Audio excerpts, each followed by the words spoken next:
Doctor Natesan, കുംഭമേളയുടെ പ്രൗഢിയും കുംഭമേളയ്ക്ക് ആഗോളതലത്തിൽ ലഭിക്കുന്ന പ്രചാരവും സഹിക്കാനാവാത്തത് കൊണ്ടായിരിക്കുമല്ലോ ഇത്തരം അവാസ്തവ അസത്യ പ്രസ്താവനകൾ ഇറക്കുന്നത്.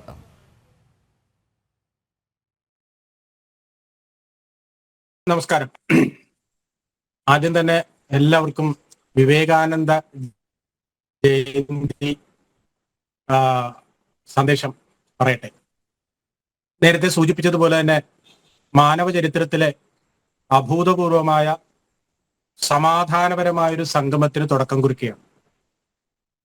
യുനെസ്കോ പോലും അതിനെ അടിവരയിട്ട് പറഞ്ഞത് മാനവ ചരിത്രത്തിലെ ഏറ്റവും സമാധാനപരമായ ധാർമ്മിക ഉത്സവം, ആത്മീയ ഉത്സവം, അതിനാണ് തുടക്കം കുറിക്കാൻ പോകുന്നത്. അത് ഹുവാൻസാങ് ആ കാലത്ത് തന്നെ നടന്ന പരിപാടിയെക്കുറിച്ച് എഴുതിയിട്ടുണ്ട്. നമ്മുടെ പുരാണങ്ങളിലും ഒക്കെ ഇത് സംബന്ധിച്ചിട്ടുള്ളതായ റെഫറൻസ് ഉണ്ട്. കാലങ്ങളായിട്ട് നടക്കുന്ന ഒരു പരിപാടിയാണ്. ആ പരിപാടി ഈ വർഷം മുൻകാല ചരിത്രത്തെ പലതരത്തിലും മറികടക്കുന്ന തരത്തിലുള്ള പല അത്ഭുതങ്ങൾ അത് സാന്നിധ്യം കൊണ്ട്, അതായത് നേരത്തെ സൂചിപ്പിച്ചതുപോലെ 40 കോടിക്കോ 50 കോടിക്കോ ഇടയിലെ ഭക്തജനങ്ങൾ വരുമെന്നാണ് പ്രതീക്ഷിക്കുന്നത്.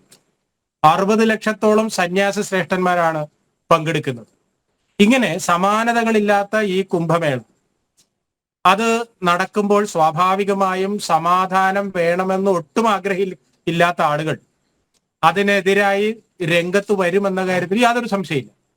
അതിലെനിക്ക് ഒരു പ്രധാനപ്പെട്ട ഒരു കാര്യം പറയാനുള്ളത് വെച്ചാൽ, ഒരു കാലത്തും ഈ കുംഭമേള സമാധാനപരമായി നടത്തണമെന്ന് ഇവരാരും ആഗ്രഹിച്ചിട്ടില്ല. വാസ്തവത്തിൽ ഇതിനെ നേതൃത്വം കൊടുക്കുന്ന സന്യാസി ശ്രേഷ്ഠന്മാര് ശാസ്ത്രാധ്യയനം ചെയ്യുന്ന സന്യാസി ശ്രേഷ്ഠന്മാരാണ്. അവര് ശാസ്ത്രത്തോടൊപ്പം ശസ്ത്രം, ആയുധം കൂടി എടുക്കാനുള്ള കാരണം കാലങ്ങൾക്ക് മുമ്പ് തന്നെ ഈ കുംഭമേളയെ ആക്രമിച്ചത് കൊണ്ടാണ്. 1666 ഔറംഗസീബിന്റെ നേതൃത്വത്തിലെ വലിയൊരു സൈന്യം ഹരിദ്വാറിൽ നടന്ന കുംഭമേളയെ ആക്രമിച്ചത് ചരിത്രരേഖയാണ്. അതിനെ തൂത്തെറിയുന്നത് ഈ അഖാഡയിൽപ്പെട്ട നാഗസന്യാസിമാരാണ്. ഇതുപോലെ തന്നെ 1751 പ്രയാഗരാജയിലെ കുംഭമേള ഇവര് ആക്രമിച്ചിട്ടുണ്ട്. അന്ന് അതിനെ എതിർക്കാൻ വേണ്ടിയിട്ടല്ല, അത് സമാധാനപരമായി നടക്കുന്നതിന് വേണ്ടിയിട്ട് 50,000 നാഗസന്യാസിമാരാണ് അതിനുവേണ്ടി അണിനിരന്നിട്ടുള്ളത്. ഇങ്ങനെ നാം ചരിത്രം പരിശോധിച്ചു കഴിഞ്ഞാൽ എല്ലാ വർഷവും ഈ സമാധാന ആത്മീയ സംഗമത്തിനെ തകർക്കുന്നതിന് വേണ്ടി രാജ്യദ്രോഹ ശക്തികളും ഭീകരവാദികളും ഉണ്ടാവാറുണ്ട് എന്ന കാര്യത്തിൽ ഒരു സംശയമില്ല. പക്ഷേ ഇതിന് നേതൃത്വം കൊടുക്കുന്ന സന്യാസി ശ്രേഷ്ഠന്മാർ, അതിൽ ഒരു മഹാത്മാവ് നമ്മുടെ കൂട്ടത്തിലുണ്ട് എന്നുള്ളത് നമ്മുടെ ഒരു ഭാഗ്യം കൂടിയാണ്. സ്വാമി ആനന്ദവനം നമ്മുടെ കൂട്ടത്തിലുണ്ട്. എന്താണെങ്കിലും ഈ ഒരു പരമ്പര എന്തിനേയും തരണം ചെയ്തുകൊണ്ട് മുന്നോട്ട് പോകാൻ തയ്യാറായി നിൽക്കുകയാണ്. അങ്ങനെ വരുമ്പോൾ ഇപ്പോൾ വഖഫ് ബോർഡിൻ്റെതാണ് എന്ന് പറഞ്ഞുകൊണ്ട് ഉള്ള വരവ് നീതിബോധമുള്ളവരോ സമാധാനം കാക്ഷിക്കുന്ന മുസ്ലിം സഹോദരന്മാരോ അല്ലെങ്കിൽ മറ്റൊരു മതത്തിലുള്ള ഒരാളും തന്നെ ഈ വാദത്തിനെ അംഗീകരിക്കില്ല. കാരണം ഇത് മാനവ സമൂഹത്തിന്റെ സംഗമവേദിയാണ്. ഇതിൽ ഏതെങ്കിലും ഒരു പ്രത്യേക വിഭാഗത്തിന്റെ അല്ല. ഇതില് സമാധാനത്തിന്റെ സന്ദേശം, ഐക്യത്തിന്റെ സന്ദേശം, സഹവർത്തിത്വത്തിന്റെ സന്ദേശം, ഈ കാര്യങ്ങളാണ് മുന്നോട്ട് വെക്കുന്നത്.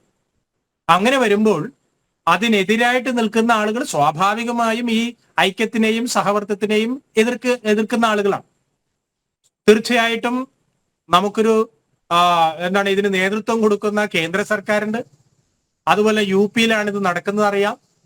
UP-യിലെ മുഖ്യമന്ത്രി ഒരു അഖാഡയിൽപ്പെട്ട ഒരു സന്യാസി ശ്രേഷ്ഠനാണ് എന്നൊക്കെ ഉള്ളത് ഈ വർഷത്തെ